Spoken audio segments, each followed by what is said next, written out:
Hi, and welcome to In Focus, brought to you from the Up North Media Center. I'm your host, Kimberli Bindschatel. With me is my co-host, Anthony Weber. Today, I have a wonderful group of people here. We are going to discuss the polarization in politics. With us is Peter Payette. Welcome, Peter. He is the news director at Interlochen Public Radio, the broadcast service owned and operated by the Interlochen Center for the Arts. He manages the news department, has hosted its weekly program, Points North, you might recognize his voice, and reports on a wide range of issues critical to the culture and economy here in northern Michigan. Welcome. Seated next to him is Betsy Coffia. She grew up here in Kalkaska County. She's worked as an award-winning journalist for 6 years and the editor of the Elk Rapids Town Meeting newspaper for 3. She put herself through NMC and Ferris State at the University Center to earn her bachelor's in social work.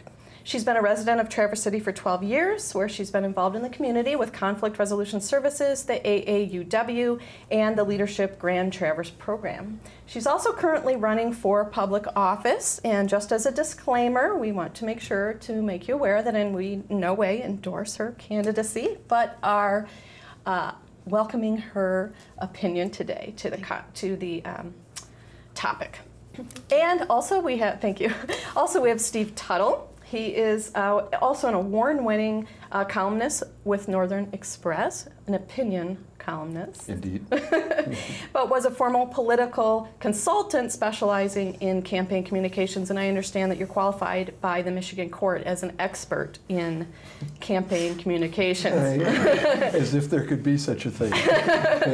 Perfect, welcome. So I think I'll start with you, Steve, because the topic being the polarization in politics, and you being an expert on campaign communication, I have to know, is polarization something that is a new phenomenon? Are we heading in a direction to become more and more polarized?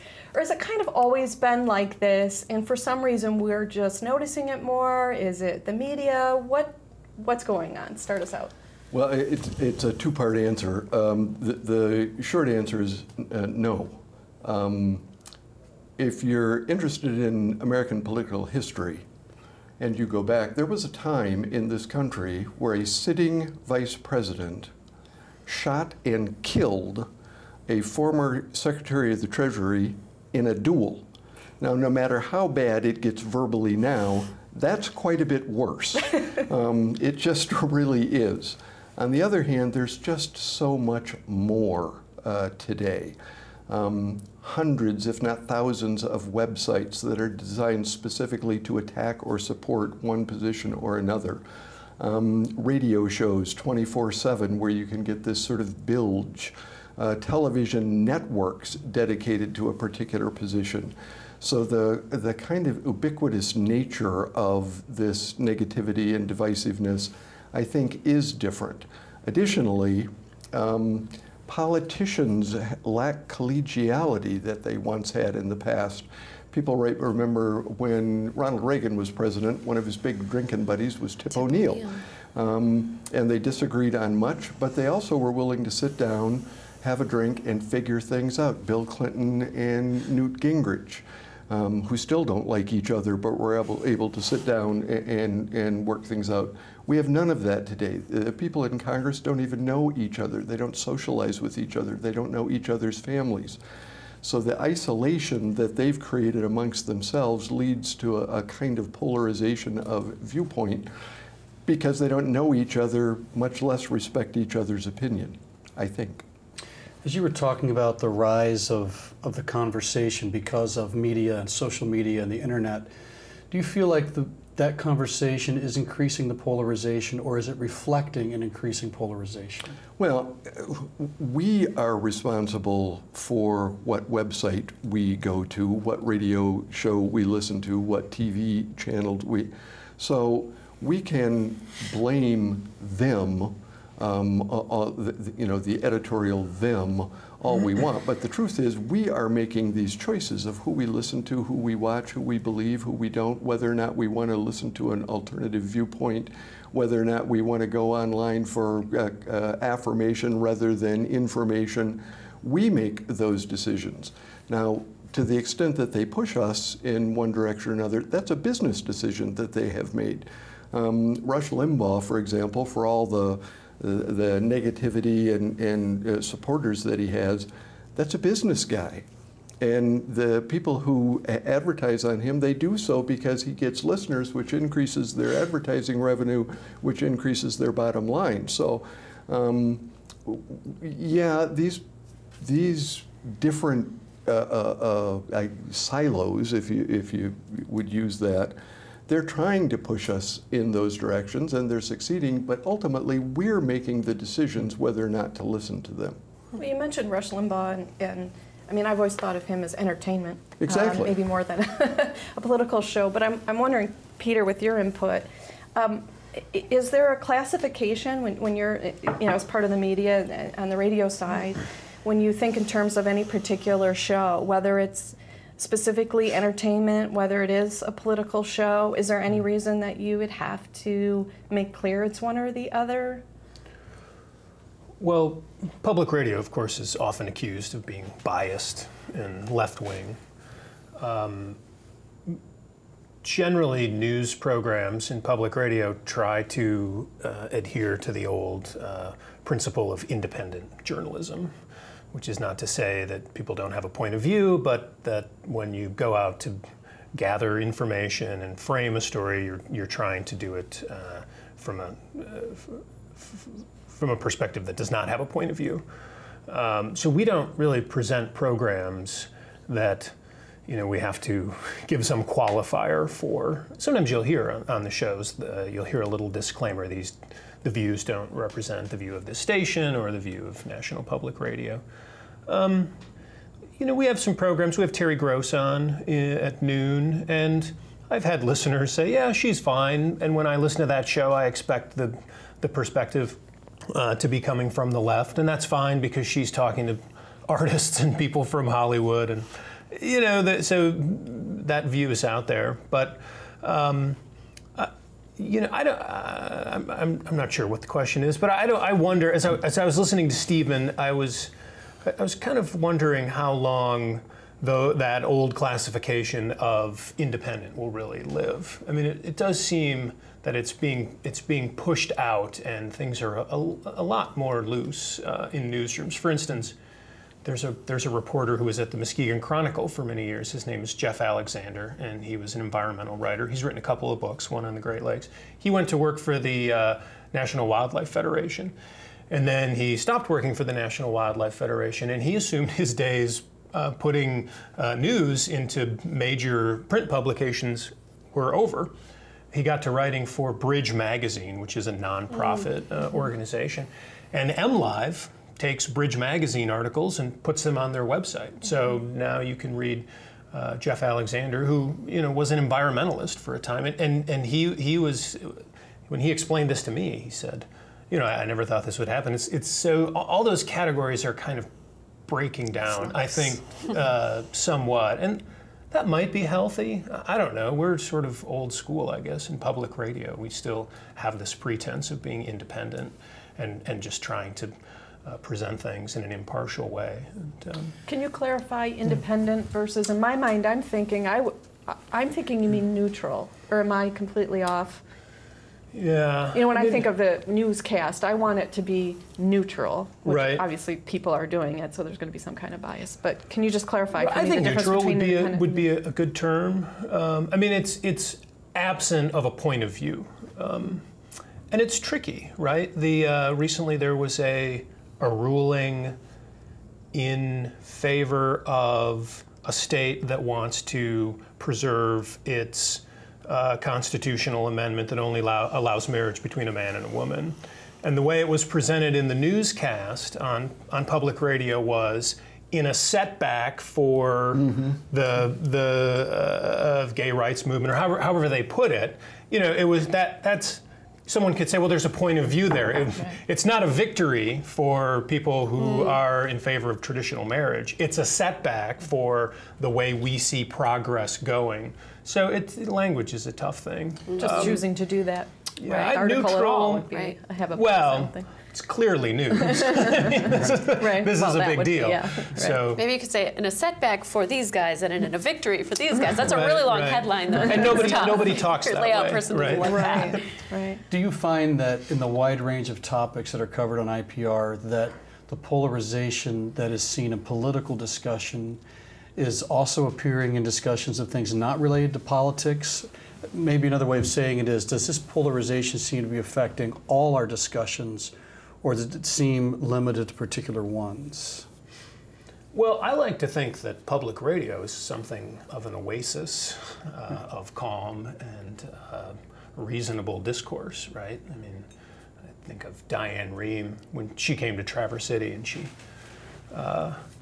she talked about how she handles her guests, and she says, and I tell them, don't talk over each other because my listeners hate it. and almost never on the Diane Rehm show will you hear somebody talking over somebody else. Although recently there was a show about Gaza, and it got she was having a hard time keeping them separated. But I don't know. I guess the place I see the polarization bleeding over is on the web and in the blogosphere. I hate discussions online on Facebook. You mean how people are so rude to each other? Right. How there's just this Things you would never say in person, you feel brave enough to say with the safety of a computer Yes, screen. under the security of some sort of anonymity, Right. which is exactly the same problem we have with third-party independent financing of campaigns now, is the the advocacy anonymity. groups, Yeah, the anonymity. yeah. I don't care how much somebody spends. In fact, I think there shouldn't be any campaign contribution limits at all. But I think there should be same-day, real-time, full disclosure, and you cannot use the money until that disclosure has been publicly made. And you know, in the U.S. Supreme Court's Citizens United decision back in 2010, that was one of the, in my view, silver linings of what I thought was a very bad decision. 8-1, the justices said disclosure. They were very favorable towards disclosure. And I disagree with you. I think we should have limits. We've had them in the past, and I believe they have a place. And I'm running my campaign with that campaign finance front and center. But disclosure, absolutely. It's vital that people are able to look at an idea and know exactly who's putting forward that idea, so you can follow the breadcrumbs and say, well, so what's in it for them?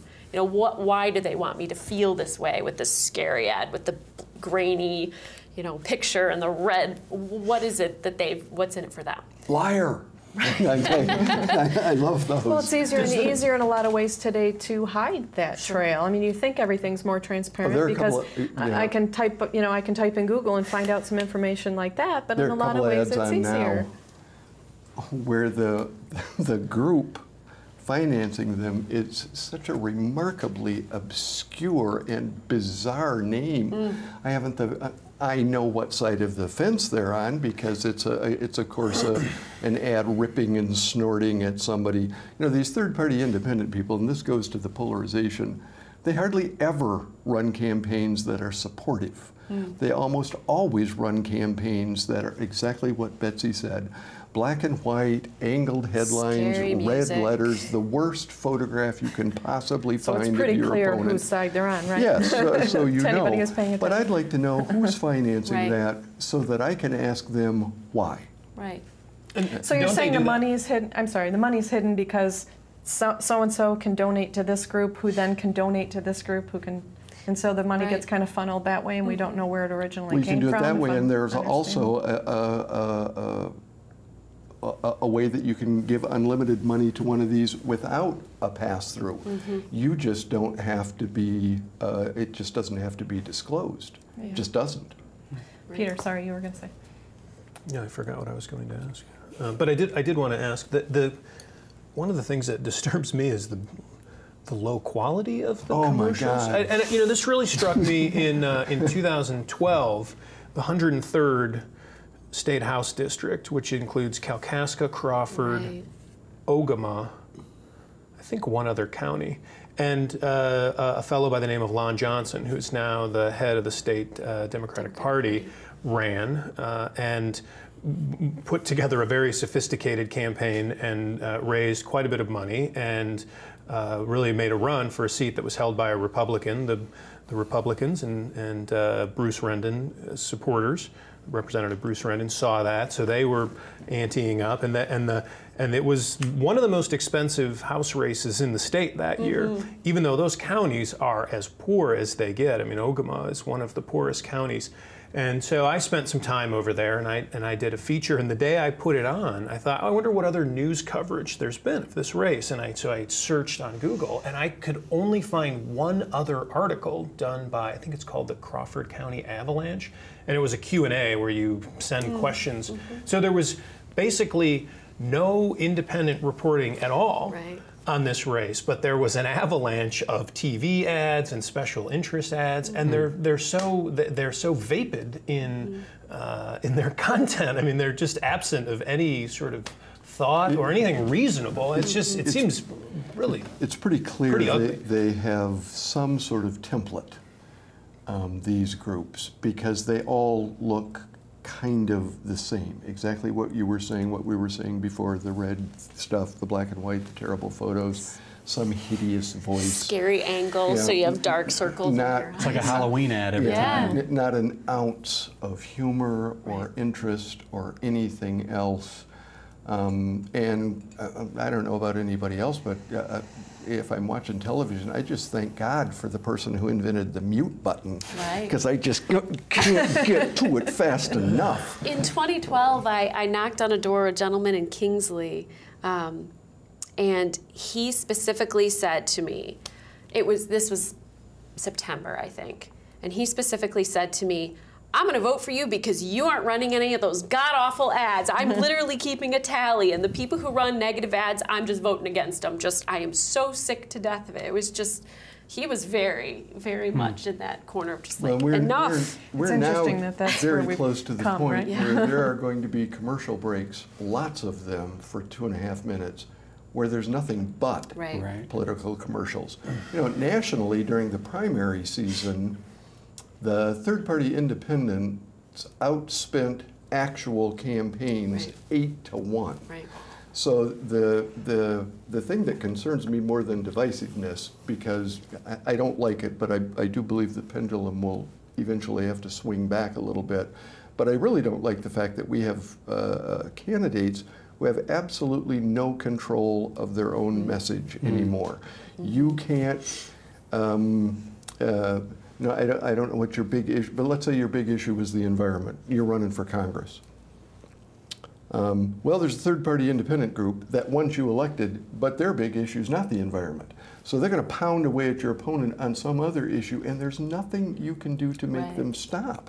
There have even been situations where candidates have stood up and publicly said, please stop this. I don't want this kind of campaign. I don't want this kind of support. And you cannot stop them. You cannot. Do you think those kind of ads increase the number of people who are polarized, or does it simply increase the polarization in people who have already chosen a particular side? Or does it make them just tune out altogether? That would be my fear, exactly. You know. We had a primary election here not that long ago, 19% turnout, 18%. Are you kidding me? It's just embarrassing. My wife and I went to the polls. We were it. We were the only 2 people in the polling place. It wasn't like, you know, morning rush or afternoon rush, about 4 o'clock in the afternoon. But are you kidding me? 18%? This is just ridiculous. And we end up getting what we deserve, which is not always what we actually wanted, because we didn't bother to participate in the process even the tiniest little bit. Betsy, you said you're out actually knocking on the door the old-fashioned way, actually talking with people. What's your general feeling? I mean, overall, maybe you can share some more stories with us, but do people often slam the door in your face? What kind of feeling or comments are you getting from people that are on the ground? Right. If you will? So, yes, my campaign is very much committed to the idea of grassroots campaigning, old school, going to people's doors. And I have, you know, we have a 464 square mile county, which is the 104th where I'm running, Grand Traverse County. And I make it a point to get to every corner of the district. I knock on all sorts of doors, and I can count on one hand the number of times that I've had a truly rude interaction with someone. When, you know, if they answer the door, even if they're like a guy on Saturday night, the game's on. It's like, oh, okay, but he was pleasant. He took my lid. He was just like, look, it's, you know, priority. Bad time. Right. I've actually had very few. I don't think I've ever had a door slammed on me. It's hard when somebody's there in person. It's easy when somebody's online. And I looked them in the. What were you going to say? Do you? It seems most candidates spend a lot of time for state races. They pound the pavement quite a bit. But I've noticed they tend to have sheets that show the people who voted in the last primary, or they know which houses are their likely supporters, and they go to those houses. Do you use those, or do you just go to any door? So it's a little bit of both. You know, for my race, I'm running in a district that has traditionally voted for the Republican Party, and I'm a Democrat. And so I understand that part of my job to get to my win number is to connect with the crossover voters, with folks who don't always vote for Republicans or don't always vote for Democrats. They'll go both ways. So it's important to me to get to doors of people who might vote for the other party, and their spouse or their daughter or their aunt or whoever else might be in the home. They may be the one to answer the door, and they may be a hardline Republican. So I am going to, I think, a good cross section of people in this district, and I just have a conversation with them. And I like I said, one hand I can count the number of times I've actually had somebody genuinely just be like, not interested, slam. You can get what's called a walking list that shows you which households on which street have voters. Mm-hmm. It's a really daunting task to try to get non-voters to vote for you. Right. So knocking on every door is not, as you well know, not the greatest utilization of a candidate's time. So you get finite energy. Right. Yeah. So you might as well go where there's actually going to be a voting household, and then maybe you can talk somebody who's on the fence into. Some states now have majority independents. Mm-hmm. Unfortunately, they vote exactly as they used to when they were either a Republican or a Democrat. They just don't want the label anymore. That's exactly right. So it's hard. Being a political candidate, and I've worked with over 100, and people have not nearly enough appreciation of how hard it is to run for office, how much work is involved, how exhausting it is, how you have to put up with people saying abusive things to you, how your opponent is. Now, sometimes after they get elected, they don't do so well. But it is hard work getting elected, even to a legislative, even to a local city council. It's not we get the flyers in the mail and throw them away, and we see the advertisements on TV and mute them out. But I have a huge amount of respect for people who are willing to put their name on the line and go do that work. It's hard. So Betsy, it sounds like conversationally, people interact very differently than they do online or through social media.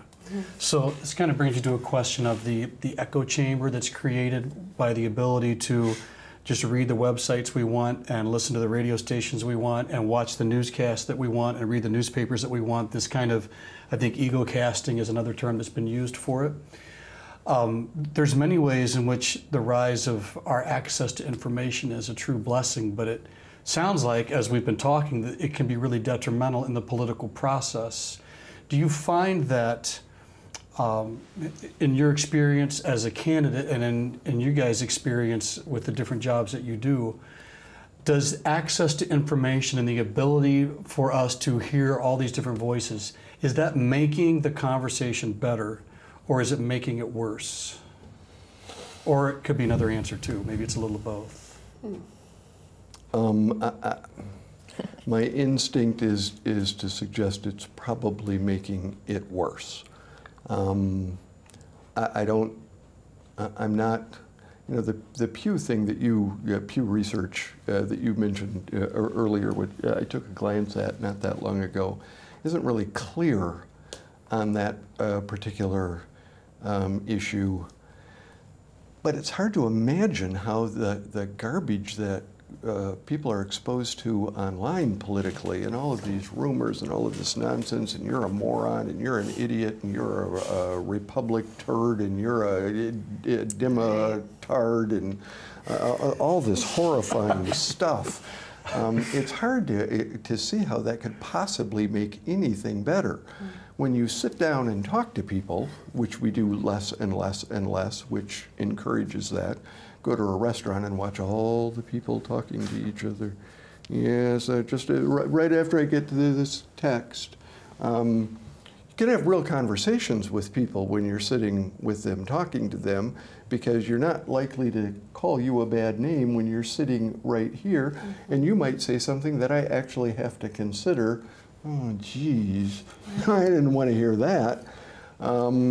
And you don't have to do any of that online. On the other hand, if you're actually looking for information, and you're in a job like mine, the research, I would have had to go into a library and spend days looking up the stuff that I can find in 15 seconds online now. So in that regard, it's a phenomenal resource. Yeah, I think what we have is huge amounts of information and not very much knowledge. Do you think this is a natural result of the two-party system, though? There's a lot of talk, and has been historically, about other parties and how they seem almost meaningless, and unless you want to get into a whole conversation about Ross Perot, but that just the fact that we have two parties naturally sends us in that we have to choose one over the other, right? I mean, when we go to vote, we can punch one card and vote for everyone in that entire party. So it makes sense to me that each party would then project the idea that we're a united front, you know, to not let any of their candidates step out of line in that united front, to have a united message. And that wasn't necessarily the intent originally when our country was established, right? Well, the idea, like you said earlier, about not even being able to cross the aisle, shake hands, have a conversation. Wasn't that the idea that all these candidates, all these congressmen were supposed to go in a room together and hash things out and come to a conclusion? I was thinking, and now it's more like a battle, isn't it? I mean, Steve said something earlier. It's all about numbers. It's all about Reagan and Tip O'Neill, and I read a column by Evan Bayh when he left the Senate, right, U.S. Senate, a few years back, and he made the point that he said this is not the Congress that I was elected to, however many decades ago he had been elected. Things have devolved to the point where we don't know one another. We are not collegiate. We don't know each other's families, and he attributed it in certainly large measure to the money in politics piece, where they're having to spend so much time. I want to say he said about 80% of their time is spent on the phone with big dollar donors. Those are the only voices they're hearing, and that's also eating up their time to A, do their job, and B, certainly connect with their colleagues. You mean to get reated? To get reelected, just this cycle that just the election ends. I had a conversation yesterday with somebody who's been involved in Lansing politics. It's like you win your election and then you start campaigning immediately and you start raising money for the next one. And you for sure start raising money. If you're a member of the House and you have to be elected every 2 years, and your campaign, maybe now House races are typically $1 million plus, you have to raise tens of thousands of dollars every single day, no exceptions, or you don't get the money. And to be clear, you're talking about the U.S. Congress. I am indeed. I was going to say state level, we're not. Yeah. Well, even so, is the answer, think of how much of your time, even with the restrictions that you've put on the kind of money you're willing to accept, how much of your time is, I've got to go to this fundraiser, I've got to call so-and-so. It's one of the hardest things I ever watched my candidates do was cold calling people for money, which is, mailers aren't cheap, flyers aren't cheap. So is term limits the answer, or should we eliminate term limits, which eliminates? You can't constitutionally do term limits without a constitutional amendment. You just can't. They've tried it before. But I mean, theoretically. And why would it be the answer? Has it helped in Michigan? Right. We have term limits. I believe a huge piece of the puzzle is reinstating some of the limits, certainly the disclosure on this amount of money flowing into politics. You know, Jimmy Carter was elected with public financing. That was just before I was born. You know, it hasn't been that long since we've had a little bit more of a moderate approach to, yes, obviously, mailers cost money, radio ads cost money, but you know, what's important to people is that you get out there and you speak your ideas, and it's not just this flood of endless money and whoever spends the most money wins. That sort of goes counter to the whole idea of real representation. It shouldn't be top dollar. It should be whose ideas do people really resonate with, and who do they think will be their best representative? So I think I'm hearing that part of the dilemma is to raise money consistently, you're probably appealing to voters who are already inclined to vote for a particular party. And I'm not referring to your campaign or you specifically, but the appeal to people who are already in the silos of polarization is more direct, perhaps more effective when the polarization is made clear, as opposed to more of a middle ground type of approach that seeks to bring new people in. Would that be part of the kind of a catch-22 that's happening there? Have you ever contributed to a political campaign? I don't know if I have, actually. If you ever contribute to a political campaign, you will, a federal campaign, you will now end up on a list. And you will be receiving many, many, many letters from that national party. And I used to be on, and I have no idea why, maybe it was because I was writing a column, I used to be on the major donor Republican fundraising list, where they're asking for $50,000, $100,000. Oh, I used to laugh when I got that. Yeah, I'm not on those lists. Good one. But they're appealing to people who already support them, like you said, and they do so during the run-up to 2008 and 2012. If you get one from a Republican, somewhere in the first paragraph, it will have a reference to Hillary Clinton and her ultra-radical liberal Hollywood friends. So what they've done is research. They've done push polls, and they found out what negative things spiked. Because unfortunately, I used to do this. And in those letters, they've done this amazing thing where they've lumped them all into one. That's right, one rise your blood giant, pressure. magnificent, star-spangled banner negative sentence. Yeah. And this is what you get. The idea of going out and raising $10. Betsy's trying to do it the old-fashioned way with little local. But that's not the way most people are going to do it. They're going to go to people who have contributed big money in the past, and they're going to now, in order to save America, you have to give me a lot of money right now. And it skews the perspective of the elected representatives and the candidates, because they're only hearing from this very small pool of people who don't resonate with the person who just lost their job, or their child can't afford tuition for college. They're talking to a very select and very elite group of folks. And I think our policy, certainly at the national level, reflects that. It's sort of out of step with where most of us live. It's a really good point, because there's another part of this, which is the insulation and isolation of the people that we send to Washington, who are so removed from the folks they claim to represent. Yeah. When they come back into town, it's not to come back into town to meet the folks. They have a town hall meeting where everybody is invited. Then they go to 14 fundraisers, then they have a press conference, then they do a couple of TV interviews, and boom, then they're back to Washington. They haven't met one single person. My idea would be Congress meets from the first day after the first of the year, and they adjourn on the 4th of July, or the first day after the 4th of July, and everybody has to go back home. Stand in a grocery store line, go to a gas station, stand in line at a movie, and listen to what the people who are voting for you, as opposed to the sycophants that you have surrounding you, listen to what they're saying about Washington. These are people whose approval rating is 15%. Why do we keep electing them? That's a good question. It's just preposterous to me. Gerrymandering is a big part of Gerrymandering that. When is you a- allow is a the big part political of it, parties yeah. to draw the lines Yeah. of where a person's district is, and both parties are very culpable. Yeah, but still 50% of the people who go into the booth are pulling the lever for them. So I don't know how, you can only, the gerrymandering argument, I mean, that's a structural argument, but that doesn't explain it on a case-by-case basis. Sure. And I've certainly had plenty of folks in the last 2 cycles as I've been out knocking doors saying, I am just so sick of feeling like I have to choose between bad and worse. But they're kind of in this catch-22 where they don't want to disconnect and say, okay, fine, forget it. I'm not going to vote anymore. They believe in the idea that their vote should matter and they want to be a good citizen and be involved.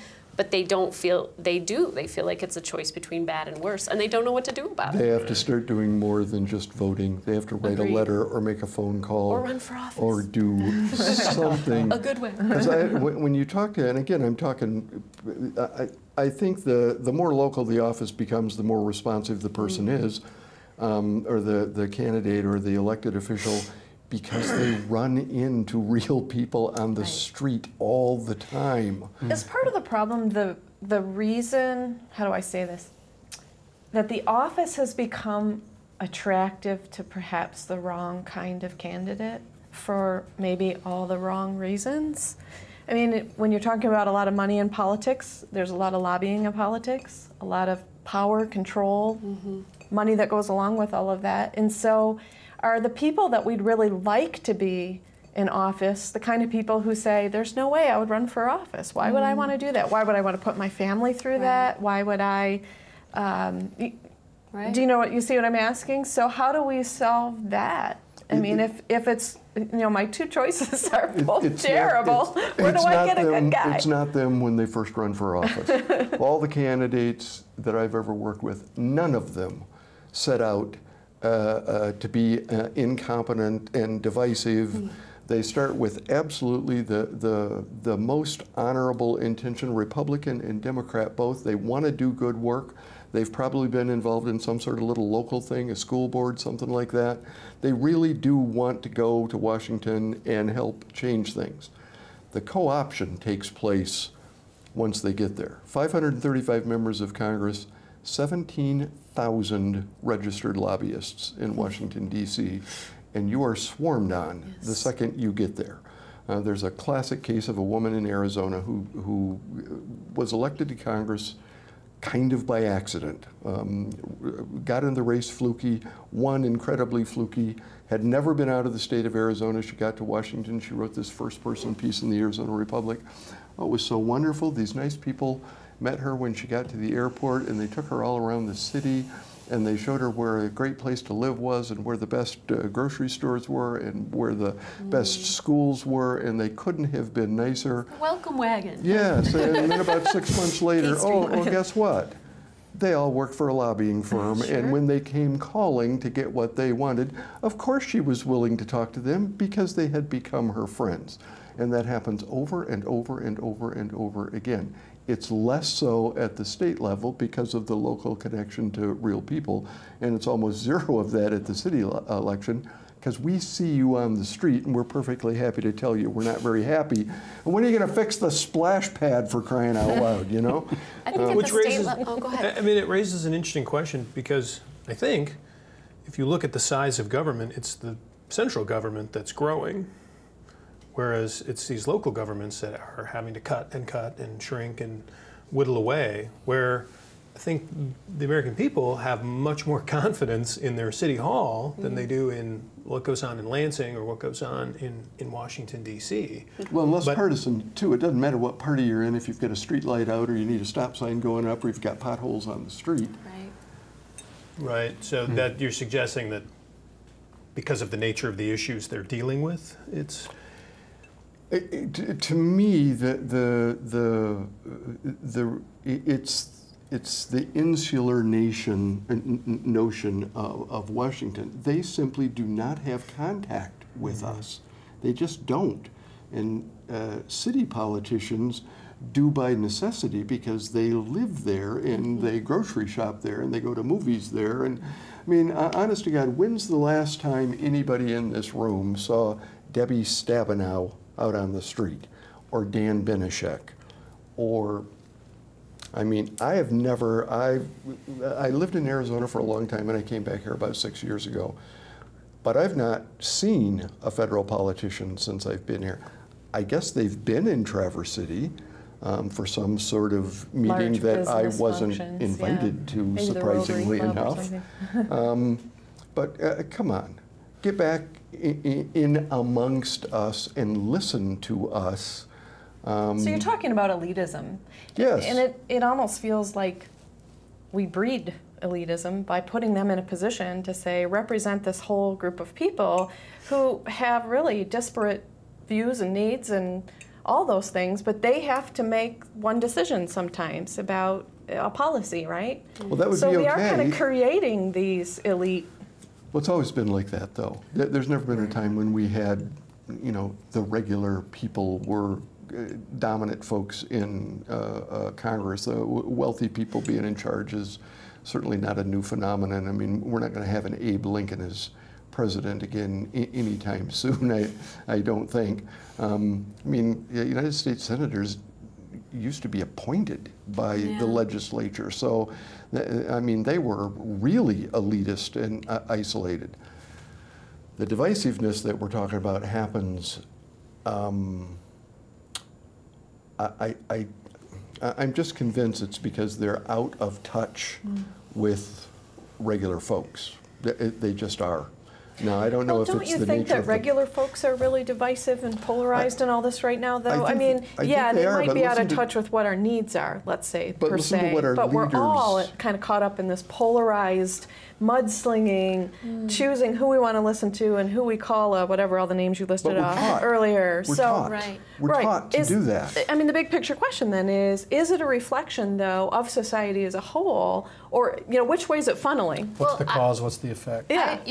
I've certainly had plenty of folks, and the volunteers who canvass with me have had the same situation where, you know, you go to a door and not all the time, and I would say not even half the time, but plenty of folks say, well, are you a Democrat or a Republican? And, you know, depending on the answer, they might be like, oh, well, you know, I'm not sure I want to talk to you, or I only vote, you know, for the other guy. And we've made it a point to say, actually, you know, this campaign, we have folks from all sides of the ticket because of my stand on money and politics, and we're able to kind of get past that. But when we are able to ask them what their issues are and what's important to them, we're not hearing the wedge issues, we're not hearing the polarization. Guess what we're hearing? Roads, schools, my kid's tuition. I am losing sleep over how I'm going to pay for my child to go to college. You know, I can't find a decent paying job. And that's no matter what that walk sheet that said that they were a leaning Republican or an independent or whatever. The issues are in common, it seems to me. It's rare that I have somebody bring up a wedge issue and be like, well, if you don't, you know, agree with me on X, Y, or Z issue, then I don't want to talk to you. Roads, schools, jobs, college tuition. Those are the things that folks have been saying to me that's what they care about. Doesn't surprise me at all. But we have been conditioned to kind of be like, well, are you a this or a this? And well, look at what's going on now with immigration reform. The president says, I want some legislation. The legislation is not forthcoming. He says, okay, I'm going to do it without you, by executive order. And the Republicans just go, oh my God, this is the most horrible thing. Anyway, we should impeach you. So then he says, okay, I won't do it without you. And the Republicans say, oh my God, this is a sign of terrible, weak leadership. He's the worst president. We should impeach him. Well, when you get to the point that if a person breathes, there's a half a dozen people from the other party who stand up and say, how dare he be still breathing? You've reached a point where there isn't any way for them to coalesce and get something accomplished. We need a really brave Republican who doesn't want to be president, but we've heard of, and a really brave Democrat who doesn't want to be president, but we've heard of, who will stand up together and say, look, we don't care. We don't care whether we get reelected. We don't care what party's in office. We're here to get things done. We have to do something. Yeah. We're at a crisis point with serious issues in the country. Social Security is a mess. Medicare is a mess. Well, we have to fix these things or our kids are going to be in a world of hurt down the road. And they're all fixable issues. Every single one of them has a solution that would please, what, 51% on each side? But we've got the 100%ers now. It's got to be all my way. Both sides are doing this now. Got to be all my way all the time, or I will not let it happen. So part of this, if I'm understanding and I'm hearing it sounds like, is that push to toe the party line. Again, you were talking about the freshman congressman arriving in Washington. Does that freshman also arrive and have a kind of a rude awakening as to how they are told they are going to vote, with the head nodding and this is the way you're going to follow? I would that assume causing a lot of this too, because of, again, we have to keep control of the House, we have to keep control of the Senate, we have to keep control of the White House to accomplish anything, and that if you diverge from, the party vote, then you could cause all kinds of ruckus. Both parties have systems in place in Washington where when you get there, you're expected to vote with the party. You're also expected to raise X number of dollars for the party, and your committee appointments will, to some degree, be dependent on whether or not you meet those fundraising quotas. And these are not fundraising quotas for you.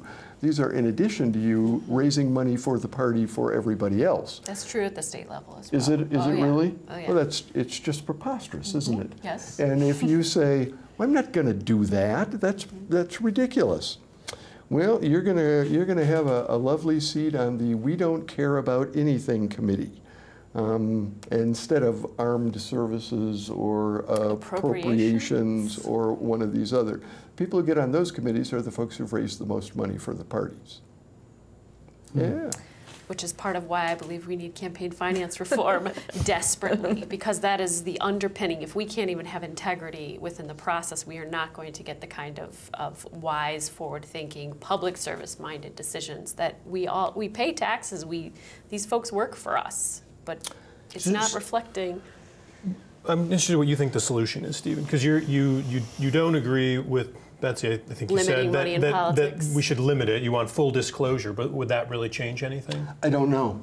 But since we have almost no disclosure now, I'm willing to give it a shot. Why are you opposed to limiting money in politics when it has such an incredible stranglehold on, I would argue, both state and federal Because level? I think absent a constitutional amendment, it's impossible regardless of who's on the Supreme Court. Why can't we have a constitutional amendment? We have had constitutional amendments in the past. Right. We got alcohol voting age happened in months, did it not? Yeah. Well, and the voting age thing in not years but months. They recently could not agree on whether or not to redesign the nickel.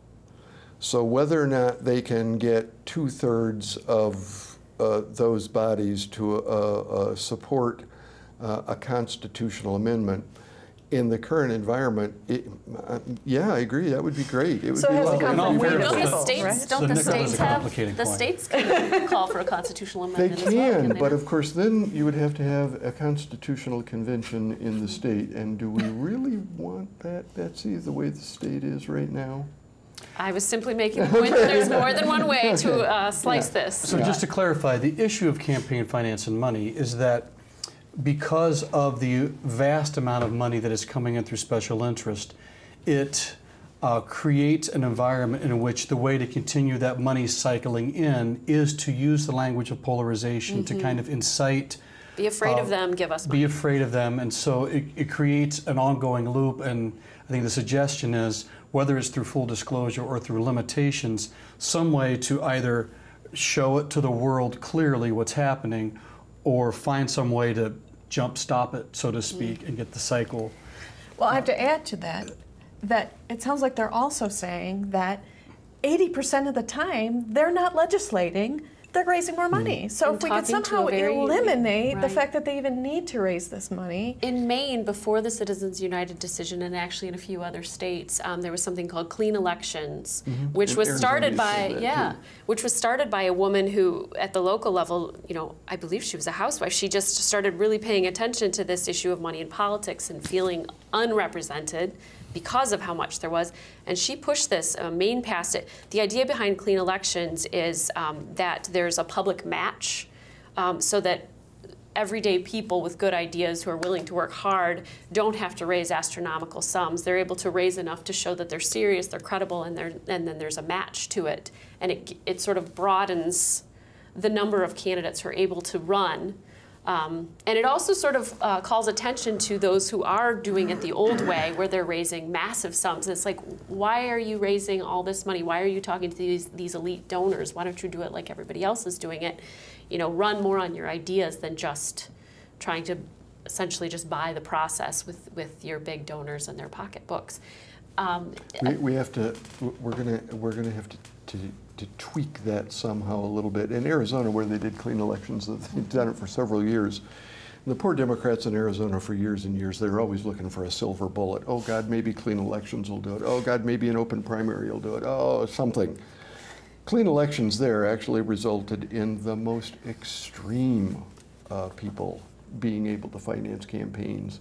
And in a lot of races there, the primary is the election because of redistricting, and also because of the reality of the political demographics. There are just a lot more Republicans than there are Democrats.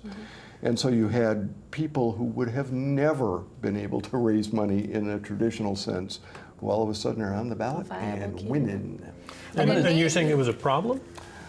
Well, this is a particular Arizona-specific thing, and you have to remember I had a vested interest in some of this because I did campaign work there and got paid for that. So I wasn't really in favor of any kind of a rule that reduced the amount of money somebody who was paying me could raise. Right, but you were saying that it is an industry.